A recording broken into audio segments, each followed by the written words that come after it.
cher Olivier Ronet, merci d'avoir accepté notre invitation à Marseille afin de réaliser cette conférence concernant votre dernier ouvrage, Gustave Flaubert et le Grand Orient de France, paru fin 2014, donc on va dire 2015. Oui.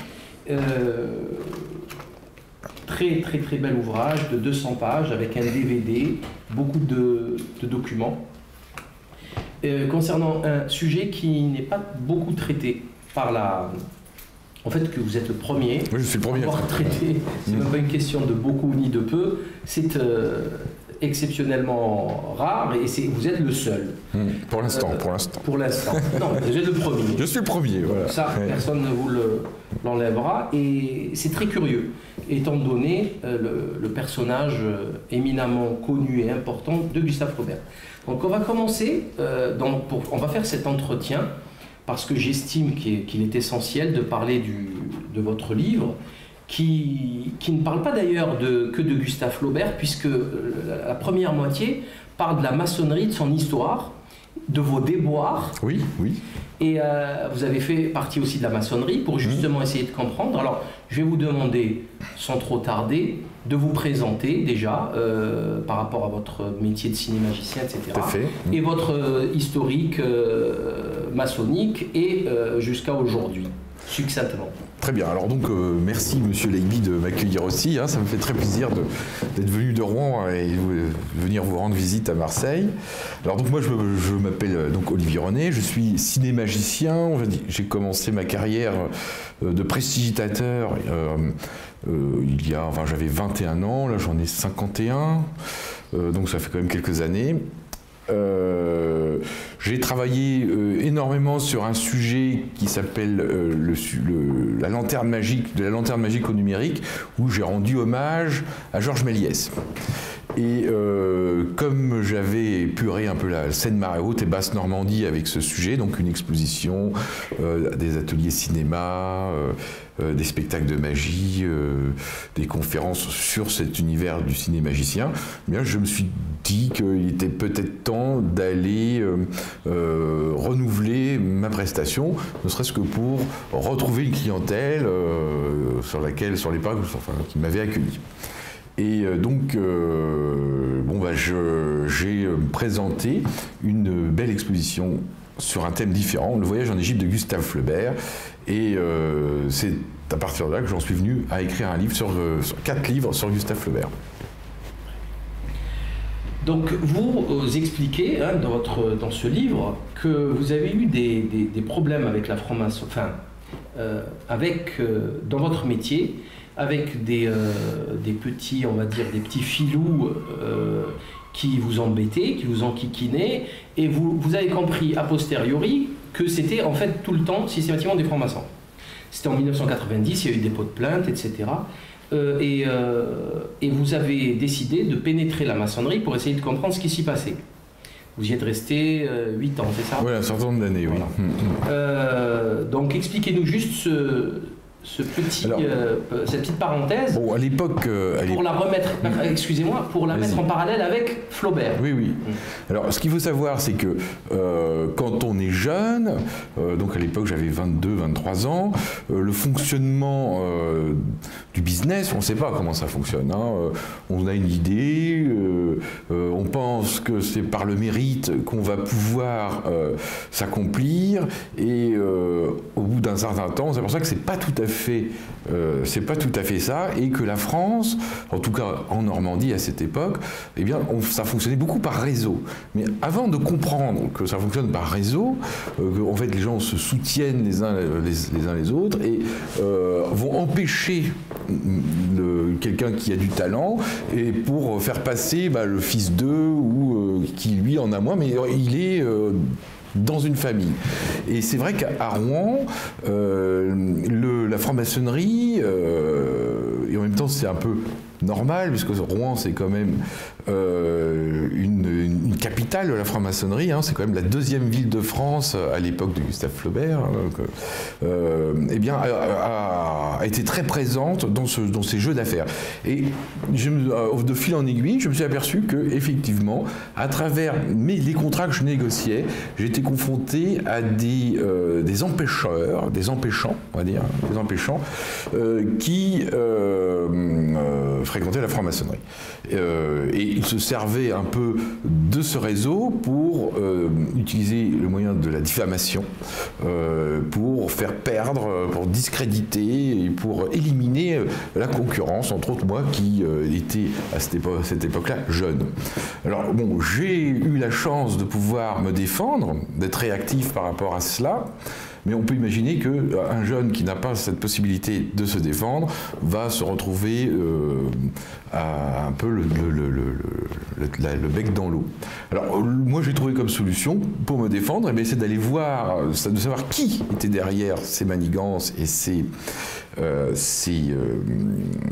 trucages, cet accaparement du travail. Et c'est comme ça que je me suis retrouvé à être initié maçon, parce que j'avais cette certitude et en même temps des petites preuves, des indices qui me faisaient penser que telle ou telle personne pouvait être dans telle ou telle loge et que ça me permettait, et que ça les permettait de m'empêcher de travailler. Et effectivement, après être rentré, eh bien, je me suis aperçu que je ne m'étais pas trompé.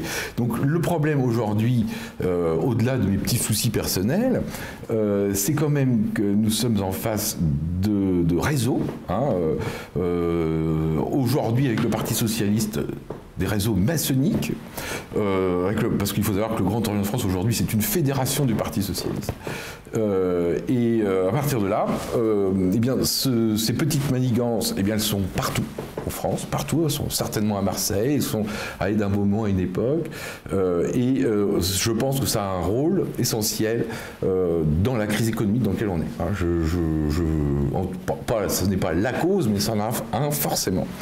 Et alors, ce qui est rigolo, c'est qu'à l'époque de Gustave Flaubert, eh bien, ça fonctionnait toujours de la même manière. Ça fait que ça fait 2 siècles et demi qu'on est encore dans ces petites histoires d'accaparement où c'est celui qui va avoir la langue la plus crochue et les amis les plus influents qui va gagner, et que derrière tout cela, le talent n'y est pour rien. Donc la réussite, c'est de la méchanceté, c'est du poison, c'est de la langue de vipère. Voilà. J'insiste sur un fait, c'est que vous traitez la maçonnerie avec vraiment des termes assez sévères, hein, comme le terme de sectaire, je crois que c'est exactement le terme adéquat, hein, clairement, d'association de malfaiteurs, c'est pour moi le cas. Quand vous disiez par rapport à Marseille, oui, Marseille... on a eu Sylvie Andrieux, hein, qui était une députée marseillaise, dont le père tenait le port de Marseille, qui a été initiée à la maçonnerie très jeune, je crois à l'âge de 20-22 ans, et qui a été condamnée par la justice pour clientélisme, puisqu'elle se servait des millions d'euros de l'argent public pour acheter des associations qui allaient faire voter pour elle. Elle a été condamnée par la justice en première et en deuxième instance, et elle siège toujours en tant que députée à l'Assemblée avec un bracelet électronique. Ça, c'est Philippe Pascot qui le dévoile dans ses livres, et c'est quand même assez extraordinaire. Nous avons dans le Nord, vous avez parlé des Nains-Beaumont, c'était Gérard d'Allongeville et tout le réseau de Kucheida. Nous avons tous les livres de Sophie Coignard, Un État dans l'État, Pierre Péan, La République des Mallettes. On a eu un témoignage extrêmement important sur la Côte d'Azur d'un cuistot étoilé, Khaled Amalou, qui parlait des trafics de la French Riviera et comment tous les ports de la Côte d'Azur sont tenus par les francs-maçons. On sait très bien, il suffit de voir les banques et les mutuelles pour voir les logos ponctués, pyramidaux, etc. Ces gens-là sont ultra puissants. On a le scandale du Carlton avec des SK, avec le proxénétisme, avec des commissaires, etc., qui font partie du Grand Orient. Donc je crois que les choses sont claires et il y a assez de preuves pour ceux qui veulent voir. Donc je voulais vraiment mettre en relief ces passages-là. Et pour finir, à la page 31, je vais vous citer, « Le Grand Orient de France a été construit pour et par la haine et n'aura jamais été le lieu d'un quelconque humanisme. » C'est quand même assez violent, cette phrase, elle est impressionnante. Oui, mais en même temps, on vient d'en parler. Dès qu'on est sur un concept où on va s'accaparer le bien des autres, ou les deniers publics, ou des places, au détriment de certains, où on est dans cette démarche qui est une démarche violente, mafieuse, soyons ça, on peut le dire, démarche mafieuse. Je vois pas où il y a effectivement là de l'humanisme, et il n'y a aucun humanisme, et que du mépris. Je pense que c'est la règle du mépris, et on pousse soit de là que je m'y mette. Et à partir de là, on est sur des bandes de copains. Alors il y a les affaires dont vous avez parlé, il y a toutes des affaires qu'on ne connaît pas. Et là, j'imagine les sommes rondelettes, l'iceberg, la face cachée de l'iceberg, et entre autres à Rouen, avec le conseil général et régional, les millions et les millions d'euros qui ont été détournés par les bons amis socialistes, francs-maçons du Grand Orient de France. À mon avis, ça risque d'être assez coton, quoi. Ouais. Et d'ailleurs, il y a une bonne cinquantaine de pages qui parlent de l'histoire de la maçonnerie de Louis, du dernier roi et de son fils, etc. Et qui a été, donc on a eu un régicide. Et en fait, vous expliquez que c'est assez génial. Page 33, leur objectif réel était la déposition du roi de France au profit du grand maître de l'ordre, c'est-à-dire remplacer Louis XVI par Philippe Égalité, qui avait conspiré pour tuer le roi. Je signale aux auditeurs que on n'était pas obligé de tuer le roi. La Hollande a gardé son roi, l'Angleterre, qui est le berceau de la maçonnerie, a gardé son roi, et il n'y a aucune honte ou gêne à avoir un roi, une monarchie constitutionnelle, alors qu'en France, il y a eu quand même ce passage qui, je pense, est essentiel à la compréhension des événements du jour, du régicide. Parce que je pense que c'est un crime qu'il va falloir quelque part le payer un jour. Et du coup, c'est très intéressant, puisqu'on nous dit qu'on va vous venez de le dire, c'est pousse-toi de là que je m'y mette. On va nous libérer de la tyrannie du roi et de la papauté, etc. Mais c'est juste pour les remplacer par une secte qui est encore plus malsaine, en fait. Alors là, il faut éviter de faire une confusion, parce que je ne pense pas, à mon avis, je ne pense pas que Philippe Égalité ait voulu tuer le roi pour qu'il n'y ait plus de roi. À mon avis, il a voulu tuer le roi pour prendre sa place, et être roi à la place du roi. C'est un peu, comment on appelle ça, is no good. Oui. C'est complètement, je veux être calife à la place du calife. Et donc, à partir de cette évidence, la franc-maçonnerie à ce niveau-là devient un outil du pouvoir. C'est pas la franc-maçonnerie qui est contre le roi, ce sont des petits voyous ou des grands voyous qui utilisent la franc-maçonnerie pour régler leurs comptes ou pour s'accaparer des biens. Ça veut dire que la franc-maçonnerie, en tant que telle, existe-t-elle vraiment? En tout cas, tout ce qu'on peut dire, c'est qu'au moment de la Révolution, elle a été dans les mains de Bonaparte, elle a été dans les mains de Philippe Égalité, elle a été dans les mains de Louis XVIII, elle a été dans les mains de Charles X, jusqu'à Napoléon III, et à chaque fois, elle s'est adaptée à ceux qui avaient le pouvoir. Donc ce n'est pas... La franc-maçonnerie devient un outil, et un outil pervers, puisqu'il est secret, obscur, et toutes les actions de diffamation, de destruction d'autrui se font dans l'ombre. Donc c'est un outil redoutable, puisqu'on ne le voit pas. Mais on ne peut pas montrer en disant la franc-maçonnerie, ou là, les ceci ou les cela. Alors, je vais citer Vaquette, il n'y a pas de méchant système, il n'y a qu'une somme d'individuelle lâcheté. Et la franc-maçonnerie, c'est l'antre de la lâcheté. C'est l'antre de ceux qui ont le pouvoir et qui vont régler leurs petites histoires sordides à travers des forces obscures. Vous parlez, avant de revenir sur Flaubert, vous parlez de deux points importants, je trouve, et vous insistez dessus, c'est le saint-simonisme, ce paradigme, et les fameux biens nationaux récupérés par la maçonnerie et qui, selon vous, leur donnent un pouvoir important. Est-ce que vous pouvez nous en dire quelque chose? Alors là, on est sur un règlement de compte. entre Talleyrand et l'Église. Talleyrand n'a jamais vraiment supporté son accident qui l'a rendu boiteux, et il n'a jamais non plus supporté le fait d'être évêque, et il va donc, à travers la Révolution française, en quelque sorte piller les biens de l'Église pour les redonner. Alors, dans l'idée, c'était de les redonner aux paysans, au peuple, etc.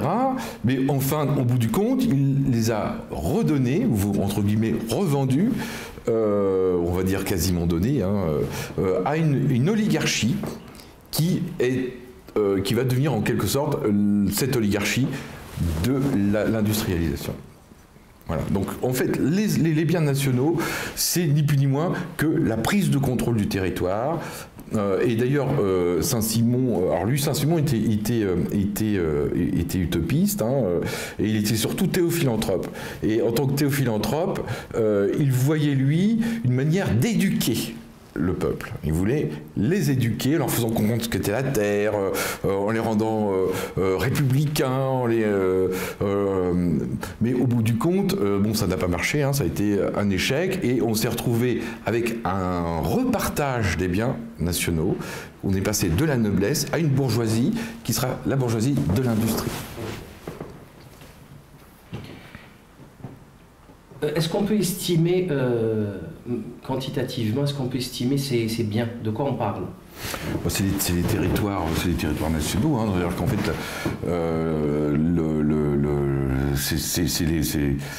ça, je ne pourrais pas vous dire exactement. C'est gigantesque, oui. C'est gigantesque. C'est le pays, en fait. Parce que, bon, les biens nationaux, c'est les propriétés des évêques, des églises, donc c'est le pays entier. Chaque village avait son église et le territoire. Et ça a été redivisé, et ce sont des industriels, des futurs industriels, des industriels qui ont tout racheté, déjà. Déjà, on est dans l'esclavagisme, dans l'asservissement, et ça a été fait sous couvert de ce semblant d'idée de redonner aux paysans des terres qu'ils pourraient cultiver. Alors que l'enfer est pavé de bonnes intentions. Voilà, exactement. Surtout avec Talleyrand. On a pillé l'autorité spirituelle pour redistribuer ses biens au pouvoir temporel et au matérialisme. Voilà, tout à fait, c'est exactement ça. Avant d'arriver à Flaubert, une autre question est, je pense, essentielle aux auditeurs, aux gens, que les gens sachent ça, c'est l'importance de la maçonnerie chez tous les grands écrivains, dans la littérature française, du dernier, voire des 2 derniers siècles, puisqu'on croise là-dedans absolument tout le monde. C'est assez impressionnant. Oui. Alors, cette question me met en face de la brouille entre Maxime Ducamp et Gustave Flaubert. Ils reviennent d'Égypte, Maxime Ducamp dit à Gustave Flaubert, bon, il y a un tel qui est mort, donc il y a une place à prendre, pour toi c'est acquis, la célébrité, c'est le moment, viens. Et Flaubert lui envoie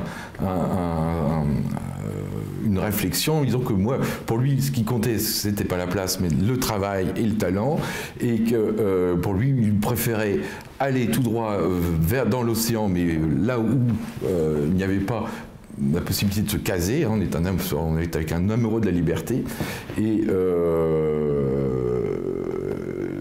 donc Flaubert refuse la proposition de Maxime Ducamp. Mais alors, effectivement, on peut se demander, au sein du monde littéraire de la première moitié du XIXe siècle, même après, qui sont les écrivains, auteurs, artistes qui n'étaient pas maçons? Parce qu'ils étaient tous maçons. Et parce qu'ils ne pouvaient pas ne pas l'être, sinon ils n'auraient pas eu de place.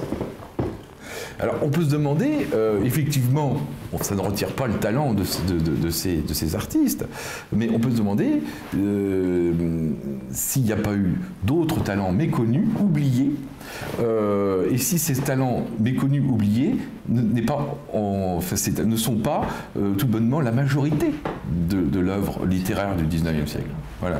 Certainement, puisqu'il y a très peu de maçons.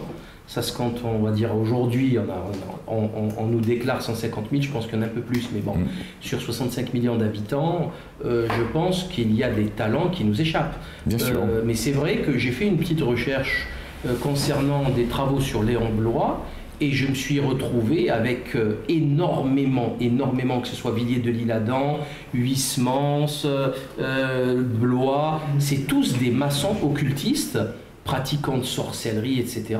On a Flaubert, on a Musset, on en parlait, on a Hugo qui a fait partie de la maçonnerie à un moment, on a Balzac, Dumas, Zola, bien sûr. Voilà. Ça fait quand même un petit peu beaucoup. Mais ça fait beaucoup, oui. Parce qu'il y en a beaucoup d'autres.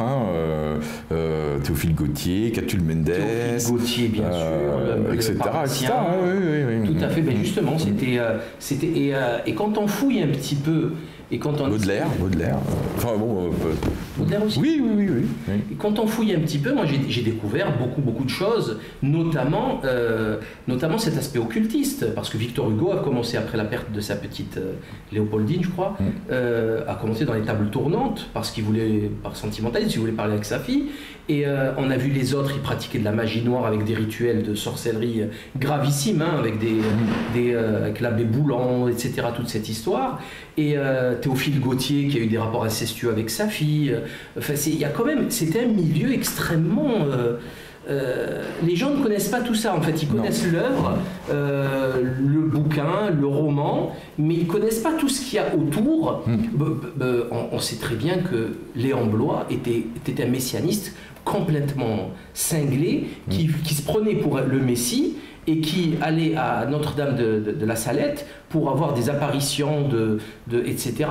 C'est quand même, c'est pas sain tout ça, intellectuellement. En même temps, il faisait pas que de boire de l'absinthe, on a aussi fumé de l'opium, je pense que la pratique régulière de prise de drogue à l'époque, fumer de l'opium tous les jours, au bout d'un certain temps, on voit des lumières, donc je pense que ces gens-là ont été aussi victimes des abus, d'ailleurs dans les bordels, dans les bars, dans leur vie, et effectivement à la fin de leur vie, ils ne devraient plus marcher droit, ils marchaient plus droit. Mais comment expliquer que nous sortions d'une époque religieuse, spirituelle, on nous a expliqué que c'était pas bien, qu'il fallait adhérer au progrès, au positivisme, etc., au scientisme, mais en réalité, l'élite pataugeait dans l'occultisme. Elle pataugeait dans la spiritualité parallèle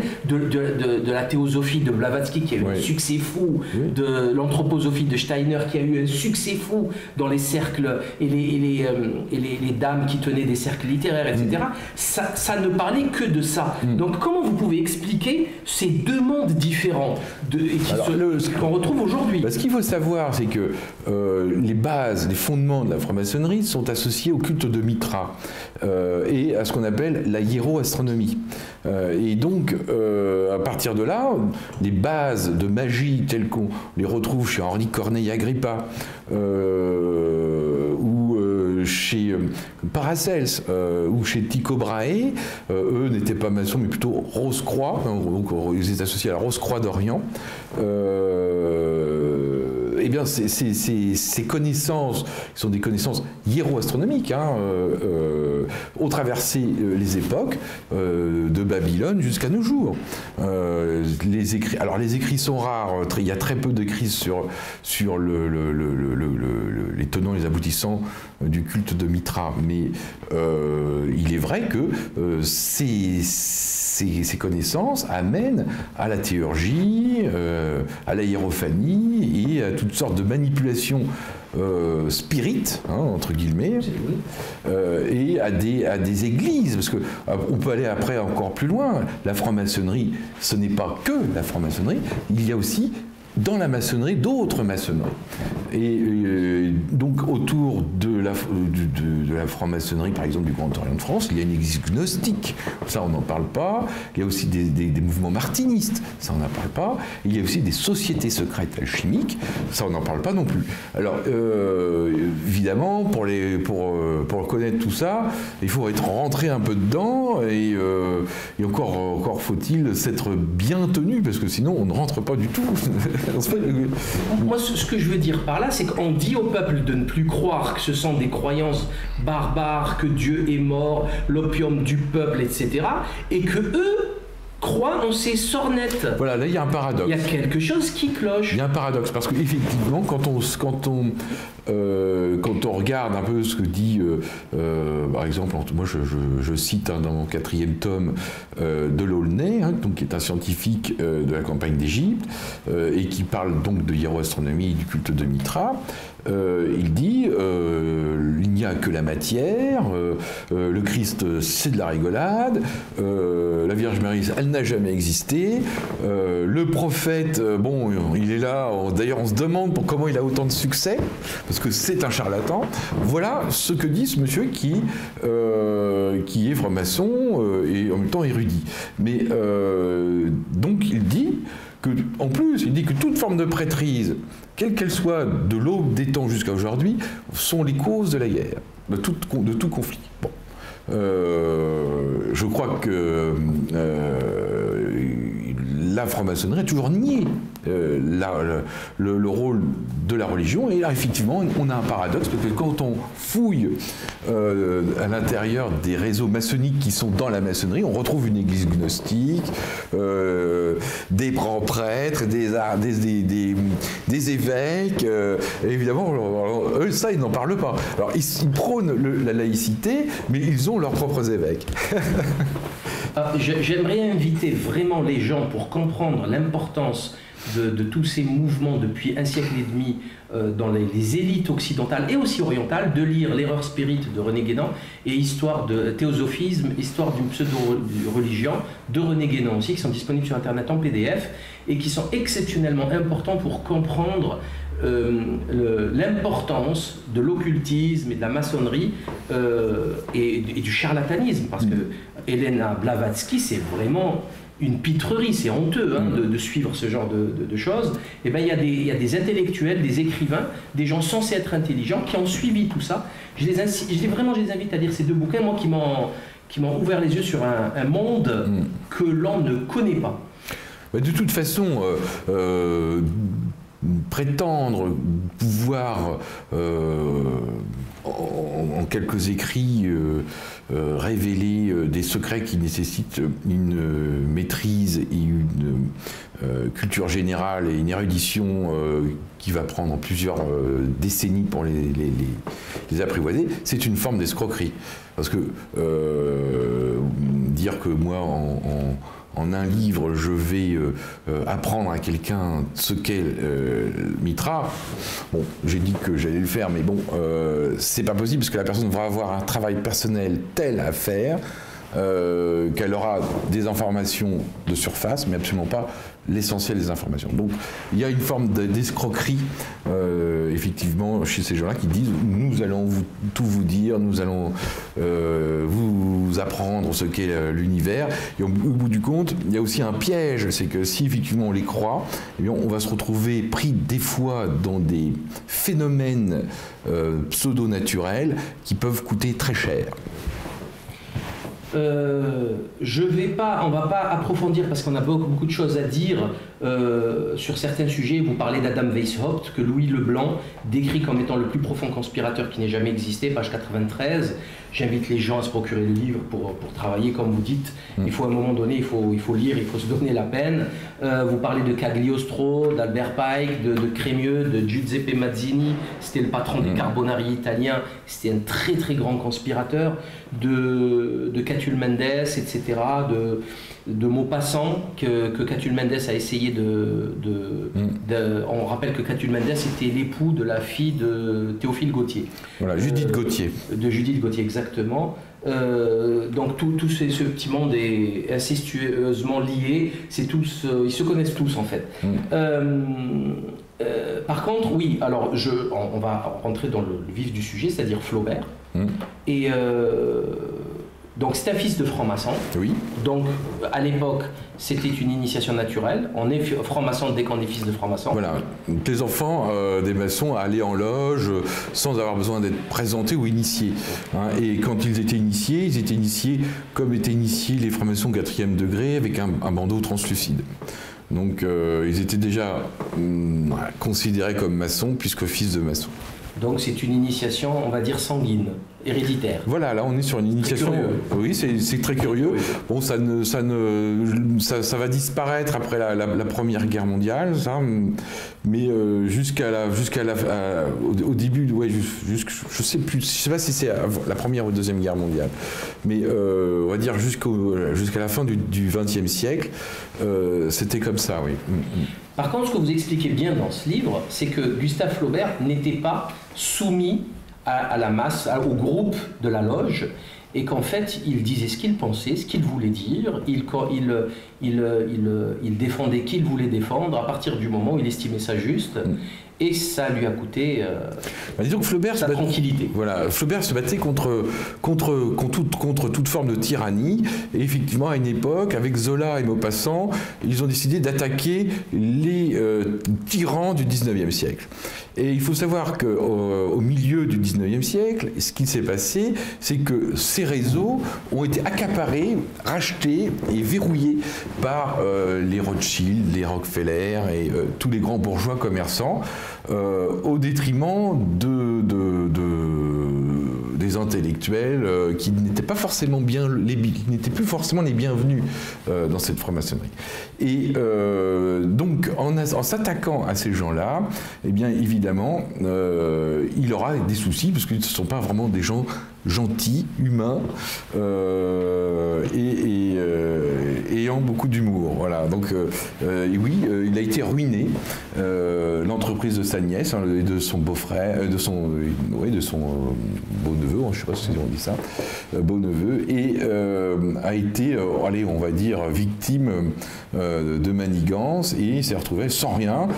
Après, entre autres, une pièce de théâtre qui s'appelle Le Candidat, où il met en cause justement le système, ce système-là. Voilà.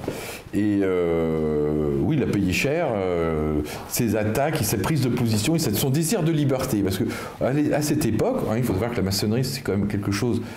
C'est une organisation militaire. À cette époque, la liberté de penser, de conscience et d'être n'était pas forcément la bienvenue. Ça commence avec l'affaire Bovary. Alors, je n'ai pas en mémoire le procès Bovary. L'affaire Bovary, déjà, ça commence, puisque là, il est montré du doigt. Alors, il y a une accusation. La première, c'est blasphème et outrage de mœurs publiques. Donc là, il est mis en cause, attaqué. Il gagnera le procès. Par contre, Maxime Ducamp, lui, va perdre son journal. Donc déjà là, ça commence à ce moment-là. Donc on est sous Napoléon III. Mais en même temps, à cette époque-là, il était protégé par Napoléon III. Et ensuite, après la chute de Bonaparte, là, il perd toutes ses protections. Après la guerre de 70, il n'est plus protégé, et ces attaques envers ces bourgeois, entre guillemets républicains, on va dire orléanistes plus exactement, va lui coûter cher, parce que c'est à ce moment-là qu'il va se retrouver avec des soucis d'argent avec l'entreprise de Comanville. Qu'en est-il de son voyage en Égypte ? Alors, le voyage en Égypte, c'est son initiation de maçon. Il y va. D'abord, il rencontre Clobet. Donc, il part de Croisset, on est en 1849. Il arrive à Marseille, il rencontre Clobet. Clobet, qui est, alors à l'époque, Métali venait de mourir, et donc Clobet rentre en disgrâce à Marseille. Mais Clobet est l'un des principaux responsables de la loge Isis d'Alexandrie, du Grand Orient arabe. en Égypte. Et on ne pouvait pas, à cette époque, aller en Égypte sans avoir des lettres de recommandation délivrées par ces messieurs qui étaient... alors, il y a Clobet, donc Clobet à Marseille. Il y a ensuite Soliman Pacha qui va les accueillir à Alexandrie. Il y a Lambert Bey qui lui est à l'origine de la première école polytechnique de Boulac. Il y a Linan de Belfond qui lui qui construit qui va être l'ingénieur en chef du canal de Suez. Et toutes ces personnes qui étaient des gens, des personnes éminentes qui ont faisaient partie du Grand Orient arabe, de la Grande Loge égyptienne, et en tant que maçons eux-mêmes, eh bien, ils ont été accueillis en Égypte comme des rois. C'est le fameux réseau. Hein. Voilà. Et ils ont, en Égypte, évidemment, bien sûr, ils ont fait un travail, Maxime de Caen a fait un travail très particulier. Il a ni plus ni moins que photographié les temples qui ont été gravés dans ce superbe livre qui a été fait après la campagne d'Égypte, la description de l'Égypte de Bonaparte. Voilà. Donc il est parti avec son ami. Combien ils sont restés en Égypte? Ils sont restés 8 mois en Égypte avec Maxime du Camp. Alors ils sont allés jusqu'à Abou Simbel où ils ont continué le travail de Belzoni. Alors Belzoni, c'est celui qui a découvert la porte de la pyramide de Khéops et c'est aussi celui qui est le premier à avoir désensablé Abou Simbel. Et eux, ils vont se retrouver à Abou Simbel. C'est pour ça qu'ils vont jusqu'à Abou Simbel. C'est pour continuer le travail de désensablement de Belzoni. Et que quand il reviendra, vous avez compris que Flaubert était franc-maçon lors de la vue de son... Il y a le tableau déjà, ce tableau est intéressant puisque on a les trois couleurs. Hein, donc là, on a ça ici. Hein, donc là, bleu, blanc, rouge et or qui correspond en quelque sorte à cette flamme que les maçons disent être à l'intérieur de nous, qui peut être aussi assimilée au diable parce que là, on retrouve aussi les principes de la cantation de Saint-Antoine. Et le diable est en nous et il faut l'apprivoiser. Donc ça, c'est un peu ça, hein, la tentation de Saint-Antoine. C'est aussi la démarche de l'initiation maçonnique, apprivoiser le diable. Et on a sur ce tableau Flaubert en franc-maçon. Donc ça c'est le premier truc qui m'a fait tilter. Je me suis dit, mais c'est pas possible. C'est pas possible.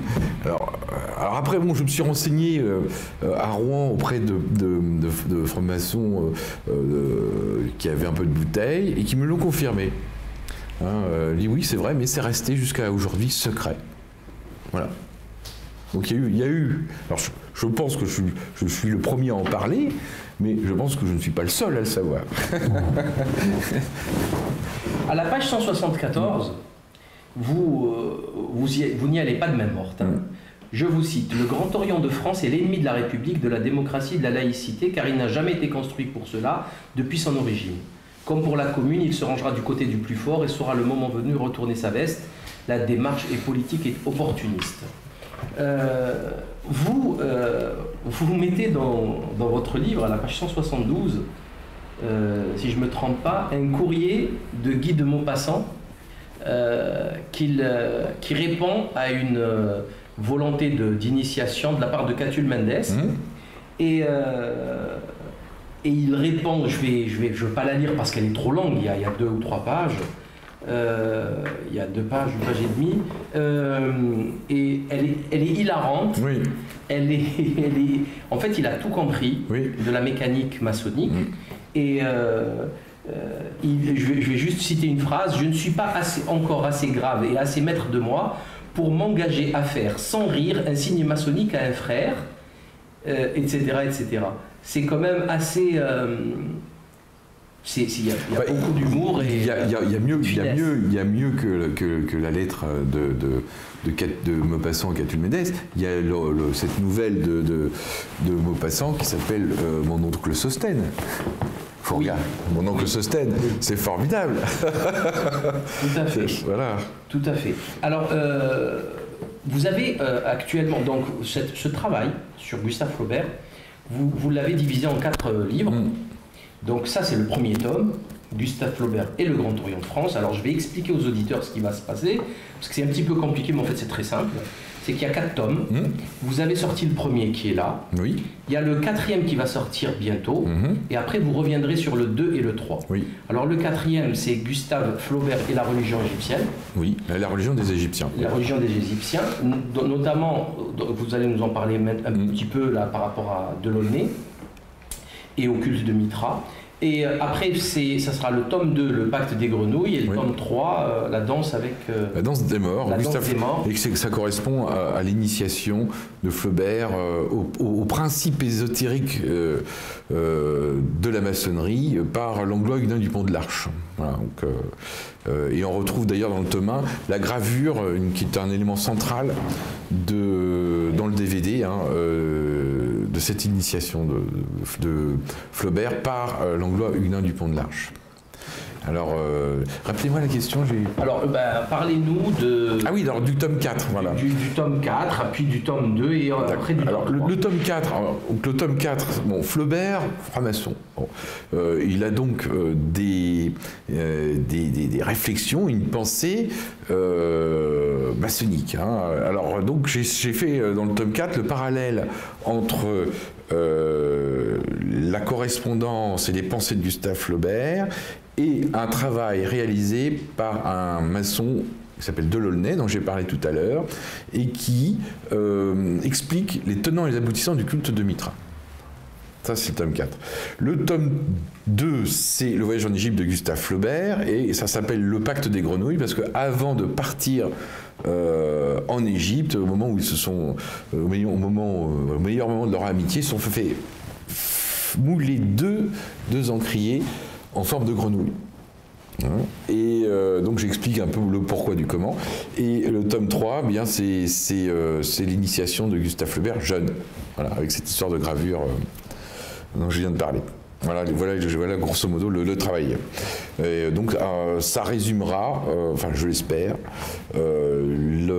tout le contexte maçonnique de Gustave Flaubert, auquel personne n'a encore parlé aujourd'hui. Et alors ça donnera, j'espère, ce sera pour les générations futures, un outil de travail qui leur permettront d'aller encore plus loin. Parce que je ne pourrais pas y passer toute ma vie. J'ai déjà 4 volumes, c'est énorme. Un mot sur vos travaux, vos découvertes sur le Grand Orient arabe. Alors le Grand Orient arabe, donc c'est une loge installée à Marseille, basée sur cette maçonnerie ésotérique dont vous parliez tout à l'heure, puisque le rite de cette maçonnerie, c'est le rite de Cagliostro, donc le rite égyptien. Et cette maçonnerie a une volonté politique, faire obtenir à Méhémet Ali la royauté de l'Égypte et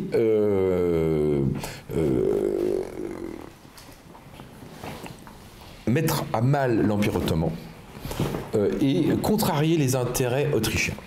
Alors c'est rigolo parce que on voit ce qui va se passer, parce que là on est au début du Xe siècle, à la fin du Xe siècle, on arrive à la guerre de 70 contre les Autrichiens. Et de fil en aiguille, on arrive aussi à la Première Guerre mondiale contre les Allemands. Oui. C'est quand même une opération qui aura été assez loin dans les différents conflits qui sont survenus après. Et au Grand Orient arabe, on a effectivement Lesseps, on a des grands noms, on a Clobet, on a Soliman Pacha. D'ailleurs, Soliman Pacha, donc, qui était en fait un soldat de Bonaparte, sera, dans sa descendance, on a le roi Farouk Ier. Le roi Farouk Ier faisait partie aussi de cette maçonnerie égyptienne, et on peut même se poser la question si les héritiers actuels de cette maçonnerie ne sont pas ni plus ni moins que les frères musulmans, parce que c'est une maçonnerie musulmane. là. Mais c'est le cas. C'est le cas. On sait que Jamal Din El-Afghani, c'était un franc-maçon de la loge Luxor. Et ça a été quand même, avec Mohamed Abdou, ça a été quand même le recteur de la mosquée d'Al-Azhar. C'est pas rien du tout. Hein. Et les frères musulmans, on sait que c'est une secte maçonnique évidente, qui d'ailleurs trouve le moyen de travailler main dans la main avec la CIA, qui logiquement, politiquement, géostratégiquement devrait être un ennemi. Et en fait, non. C'est très très curieux comme alliance. C'est obscur, certainement. C'est pour ça que d'ailleurs personne n'en parle dans les médias mainstream, parce que ça ne colle pas avec le paradigme actuel. C'est quelque chose qui cloche. Il y a quelque chose qui cloche. Mais en même temps, c'est vrai que celui qui est à l'origine de cette élite égyptienne, c'est un monsieur qui s'appelle Lambert Bey, et qui faisait partie du Grand Orient arabe, en même temps que Clobey et tous ces grands personnages dont je viens de citer, et qui fonde la première école polytechnique de Boulac. Donc ils forment quand même une élite industrielle, scientifique.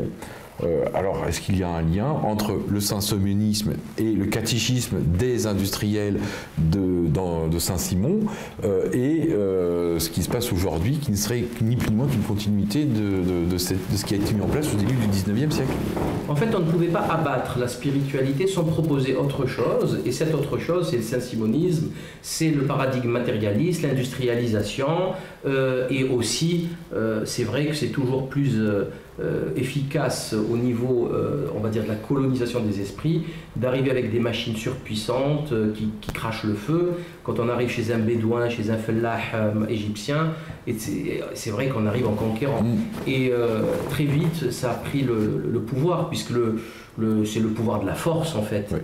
Il y a quand même quelque chose qui me chagrine, malgré tout, dans cette histoire, c'est que malgré les efforts de Lambert Bey à former une élite industrielle en Égypte, et donc il n'était pas le seul en Orient, où sont les industries? Où on voit dans ces pays-là des sociétés autonomes appartenant au pays qui exploitent les richesses du pays. Ce ne sont jamais les entreprises ou les industries nigériennes, égyptiennes, syriennes qui maîtrisent leurs ressources, mais toujours des entreprises étrangères. Alors là, alors certains disent que c'est une démarche des Anglais qui a toujours essayé de faire en sorte que ça ne se fasse pas, entre autres avec le célèbre Lord Palmerston. Mais c'est quand même troublant, parce que s'il y avait effectivement des richesses exploitées au sein d'un pays pour ceux qui habitent ce pays, il n'y aurait pas autant de misère, il n'y aurait pas autant de guerre, il n'y aurait pas autant d'injustice. Tout à fait. Vous avez, pour finir, vous avez reçu des menaces de mort sur Internet pour, Oui, ça, j'ai eu des posts, un rasoir.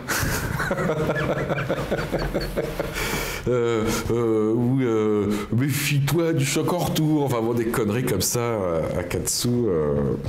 Qui m'ont bien fait. C'est très maçonnique, effectivement, parce que là, on vous prend la gorge. Hein. Que ma gorge soit tranchée si j'obéis pas. Voilà. Si j'obéis pas et si je délivre aux profanes les secrets qui m'ont été... Si je commence à penser par moi-même, je vais avoir la tête tranchée. Voilà. Vous trouvez que c'est normal de dire ça dans une association c'est pour ça qu'on... Déclarer à la préfecture que ma gorge soit tranchée si je parle? Oui. Non, mais c'est normal. Ça s'appelle un peu Daesh, non? En même temps, ça ressemble un peu. D'ailleurs, on peut se poser la question. Alors, ça fait complètement Daesh, on est à fond dedans. Hein. Et alors, ce qui est drôle par rapport à tout ça, moi, je me suis toujours posé une question. Est-ce que Lucky Luciano était franc-maçon? Parce que dans le Grand Orient arabe, il y a une des loges les plus importantes, elle est à Palerme. Hein. Qui tient le port de New York à l'époque de Lucky Luciano? C'est Lucky Luciano. Alors, c'était pas un capo dit tutti capi, puisqu'il élimine ce principe, mais en revanche, il met en place un système très maçonnique dans la hiérarchie de la pègre à New York. Et voilà, en plus, on l'a libéré de prison, parce qu'il a rendu des services, etc. Soi-disant. après avoir tué plein de gens d'ailleurs. Ndrangheta, ils ont un rituel maçonnique d'initiation. Oui, voilà, c'est ça. La Ndrangheta, c'est quand même, on en parle peu, mais c'est aussi puissant que la Cosa Nostra. Voilà. Et ils ont des rituels initiatiques. On sait que la loge P2, c'est l'autorité spirituelle de la mafia.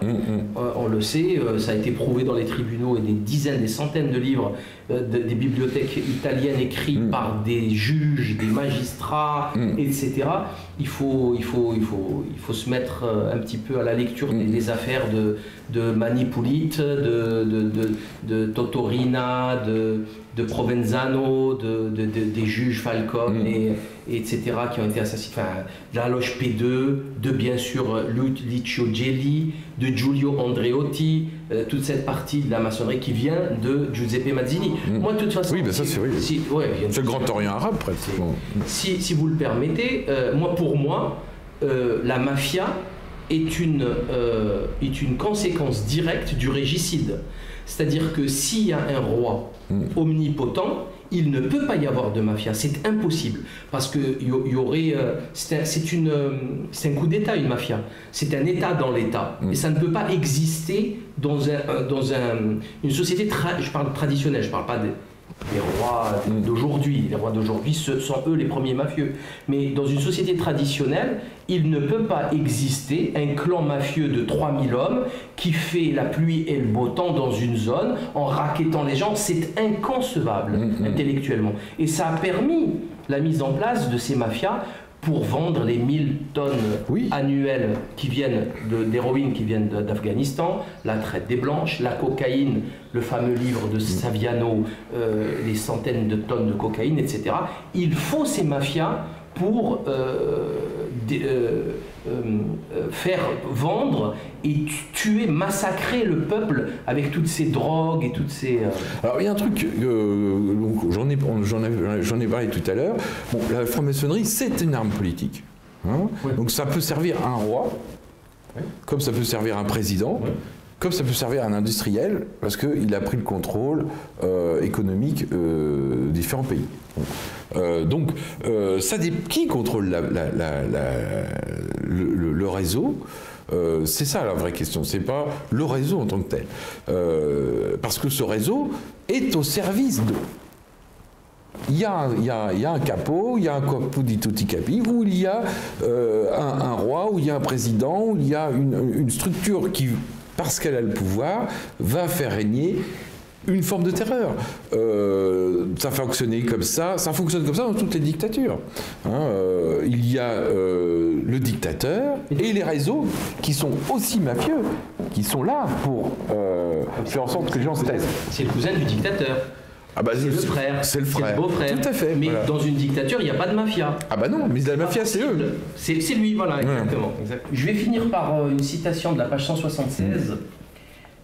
Mais derrière cet univers de façade, la maçonnerie, etc., qui est le monopole commercial, se trouve la vraie raison de cette stratégie, raison spirituelle et satanique, à savoir le remplacement d'un culte par un autre, toujours bien entendu au profit d'une minorité.